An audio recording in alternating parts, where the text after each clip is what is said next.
Heat burst جو ہے وہ آنے والا ہے.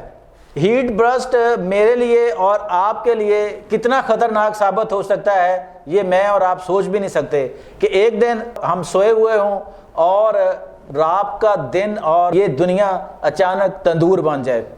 اتنی شدید گرمی کی وجہ سے جو بیماریاں جنم لیں گی اور اس کے جو اسباب ہوں گے ان سے کیسے بچا جا سکے گا. آئیے اس اہم ترین موضوع پر بات کرتے ہیں. میں ہوں شہزاد چودھری اور آپ دیکھ رہے ہیں ہیلتھ پلس نیوز.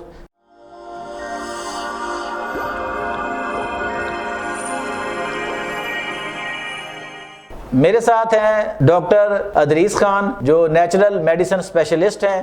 ان سے بات کرتے ہیں کہ جو ہیٹ برسٹ کا الارم ہے یہ کتنا خطرناک ہے اور ہم اس سے کس طرح بچ سکتے ہیں. السلام علیکم ڈاکٹر صاحب. وعلیکم السلام. ڈاکٹر صاحب جو موسمیاتی سائنسدان ہیں انہوں نے یہ انتباہ جاری کیا ہے کہ ایک شدید قسم کی گرمی آنے والی ہے جسے ہیٹ برسٹ کہا جاتا ہے. جیسے نا کلاؤڈ برسٹ ہوتا ہے تو شدید بارش ہے.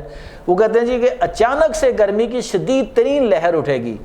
جب اتنی شدید لہر اٹھے گی تو لامحالہ وہ بے شمار بیماریوں کا اسباب بھی بنے گی. تو اس سے کس طرح بچ سکتے ہیں ہم ابھی سے تیاری کریں اگر تو؟ بالکل. ہیٹ برسٹ جو ہے وہ ایک خطرناک موسمی تبدیلی ہوتی ہے چونکہ انوائرمنٹل چینجز جو ہیں وہ بڑے عرصے سے ریکمینڈ کی جا رہی ہیں جی. اور ہم دیکھ بھی رہے ہیں کہ یکدم سردی آتی ہے, یکدم گرمی آنا شروع ہو جاتی ہے. اب پتہ بھی نہیں چلتا مارچ میں یکدم اتنی سردی آ گئی تھی اور اپریل کے اینڈ تک اتنی گرمی آ گئی, کوئی سمجھ نہیں لگتی نا. تو اسی طریقے سے جیسے لاسٹ ٹائم ہیٹ ویو کا ایک چینل چلا اور اس سے پہلے کلاؤڈ برسٹ کی بھی آپ نے بات کی, تو ہیٹ برسٹ بھی اسی طرح سے یہ ہے, یکدم ہیٹ آئے گی. ہماری باڈی 37 ڈگری ٹمپریچر کے آس پاس جو ہے وہ ہیلدی رہتی ہے, خوش رہتی ہے, لیکن جیسے ہی ٹمپریچر 37 سے کراس کرتا ہے تو باڈی کے لیے مسائل پیدا ہونا شروع ہو جاتے ہیں. اور یہی مسائل پھر ہماری باڈی کو اتنا افیکٹ ڈالتے ہیں کہ ہم بہت ساری بیماریوں میں یکدم گر جاتے ہیں. اچھا. اسپیشلی جو ایجڈ لوگ ہوتے ہیں یا بچے ہوتے ہیں وہ اس موسمی شدت کو برداشت ہی نہیں کر پاتے ہیں. اس کی وجہ سے ان کو ڈائریا ہو سکتا ہے, اس کے علاوہ ان کے جو گیسٹرو ہے وہ پھیل سکتا ہے, اس کے علاوہ ہیٹ ویو کی جیسے اسٹروک میں جا سکتے ہیں, انکانشیس ہو سکتے ہیں, ڈی ہائیڈریشن کی طرف جا سکتے ہیں. اس طرح کے ملٹیپل مسائل ان کو شروع ہو سکتے ہیں. تو آج کے ہم ویڈیو میں اپنے ناظرین کو یہ بتائیں گے ہیٹ برسٹ سے بچنے کے لیے وہ نسخے شیئر کروں گا آپ کے ساتھ جس کے ذریعے جس کو اڈاپٹ کرنے سے آپ ہیٹ برسٹ سے خود بھی بچیں گے اور اپنی فیملی کو بھی بچا سکیں گے. اچھا, تو ڈاکٹر صاحب یہ جو ہیٹ برسٹ ہے جیسے یہ موسمی شدت ویسے بھی ہے, اگر ہیٹ برسٹ مثال کے طور پہ نہیں بھی ہو پاتی, اتنا درجہ حرارت آپ کو پتہ ویسے ہی بڑھ جاتا ہے بڑے خاص کر بڑے شہروں میں, وہ ہیٹ برسٹ جیسا ہی بن جاتا ہے نا. تو اس موسم میں ایک عام آدمی جو ہے جو باہر کام کر رہا ہے دھوپ میں گرمی میں سخت حالات میں, وہ اس کے لیے کوئی آسان نسخہ بتائیں جو اس کی پہنچ میں بھی ہو اور اس کے لیے ایزی بھی ہو.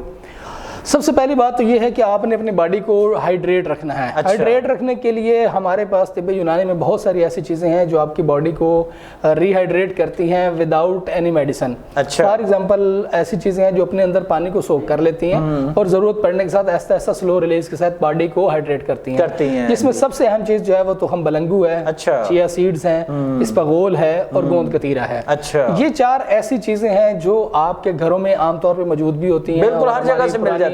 پرانی دادیاں نانیاں اس کو ریگولر یوز بھی کرواتی رہی ہیں. یہ ایسی چیزیں ہیں جو آپ کی باڈی کے اندر موجود رہتی ہیں اور سلو ریلیز کے تحت جیسے جیسے آپ دھوپ میں جاتے ہیں, گرمی میں کام کرتے ہیں, آپ کو سویٹنگ زیادہ ہو رہی ہے, آپ کا پانی کم ہو رہا ہے, آپ کو ہیٹ سٹروک ہو رہا ہے کسی بھی طریقے سے, تو باڈی کو سلو ریلیز کے تحت وہ اپنا پانی جو ہے وہ مہیا کرتی رہتی ہیں اور اس سے باڈی ڈی ہائیڈریشن کا شکار نہیں ہوتی. اور کرنا کیا ہے آپ نے, آپ جب گھر سے باہر نکلیں آپ ایک واٹر بوٹل لیں اور اس کے اندر آپ چیا سیڈ, تخم بلنگو یا چھلکا اسپغول, ان میں تینوں میں سے کوئی ایک چیز ڈال کے اور پانی ڈال کے ساتھ جائیں. اور اگر آپ کو ٹیسٹ اچھا نہ لگے تو اس میں آپ شکر وغیرہ استعمال کر سکتے ہیں, اور وہی پانی چاہے وہ گرم بھی ہو وہ آپ گھونٹ گھونٹ لیتے رہیں گے تو آپ کی باڈی کو ری ہائیڈریٹ کرتا رہے گا, اس میں آپ ڈی ہائیڈریشن کا شکار نہیں ہوں گے.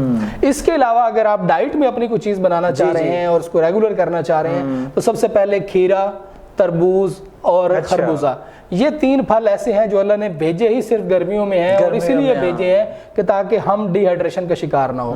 ایون کہ کہا جاتا ہے کہ اگر تربوز نہ ہو, صحرا میں اگر تربوز نہ ہو تو ان کے گردوں میں سے پتھریاں کبھی ختم نہ ہوں. اچھا, اتنا پانی وہ نچوڑ لیتا ہے صحرا ان کی گرمی کی وجہ سے کہ ان کے گردوں کے اندر صرف اور صرف کیمیکل بچ جائیں اور وہ اندر پتھر بن جائے اور ان کو یورین ہی نہ آئے. یہ جو تربوز ہے یہ باڈی کو اتنا ری ہائیڈریٹ کرتا ہے کہ ان کے گردے جو ہیں وہ فنکشنل ہونا شروع ہو جاتے ہیں اور کلین ہونا شروع ہو جاتے ہیں. تو یہ بہت بڑی نعمت ہے اللہ کی. تربوز تربوز, خربوزہ اور کھیرا, ان 3 چیزوں کو تو اپنی لائف کے اندر لازمی شامل کریں. اور اس کے ساتھ ساتھ اگر مائیں اپنے بچوں کو کوئی مشروب دینا چاہ رہے ہیں یا آپ اپنے بزرگوں کی کیئر کرنا چاہ رہے ہیں, تو ستو ایک اتنی اہم چیز ہے آپ کی کچن کے اندر, آپ کے گھر کے اندر, جس کو آپ ریگولر استعمال کرتے ہیں تو نہ صرف یہ آپ کی باڈی کی ویکنس کو کم کرتا ہے, آپ کے الیکٹرولائٹس کو بیلنس کرتا ہے, الیکٹرولائٹس کو بیلنس کرتا ہے, اور اس کے ساتھ ساتھ آپ کا جو ہائیڈریشن لیول ہے اس کو امپروو رکھتا ہے.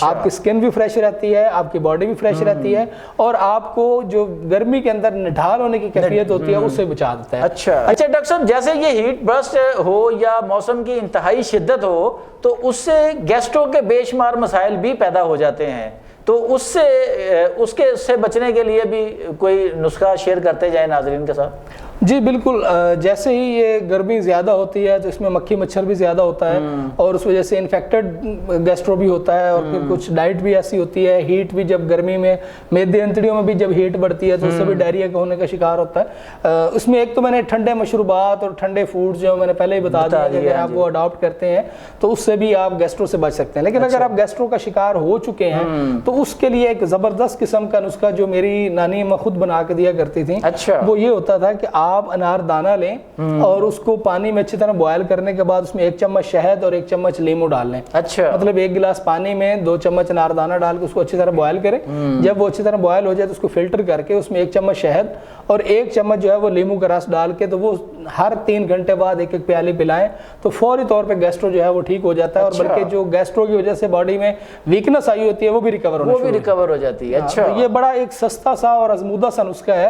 یہ میں ناظرین کے لیے اس لیے شیئر کر رہا ہوں کیونکہ آگے ہیٹ بسٹ آنے والا ہے, تو ہیٹ بسٹ میں ڈائریا بہت شدید ہوتا ہے, اور اگر آپ ایلوپیتھک میں یا ہاسپٹلز میں جاتے ہیں تو طرح طرح کی ڈرپس اور طرح طرح کے انجیکشنز لگانے کے باوجود بھی وہ ڈائریا کور نہیں ہو رہا, اور اس کی وجہ سے ویکنس بھی بڑھ رہی ہوتی ہے. تو یہ نسخہ ایسا ہے جس سے آپ کی ویکنس بھی کور رہے گی اور آپ کی باڈی کے اندر انرجی بھی بحال ہو جائے گی, اور ڈائریا بھی فوری طور پہ ٹھیک ہونا شروع ہو جاتا ہے. جی دوستوں اور ساتھیوں, یہ تھے ڈاکٹر ادریس خان جنہوں نے ہیٹ برسٹ کے حوالے سے آپ کو پیشگی جو ساری چیزیں ہیں وہ بتا دی کہ موسم کی شدت جو ہے اگر وہ بڑھتی ہے یا ہیٹ برسٹ آتی ہے تو آپ نے خود کو کس طرح بچانا ہے, اور ان آسان ترین نسخوں پر عمل کر کے کس طرح خود کو محفوظ رکھنا ہے.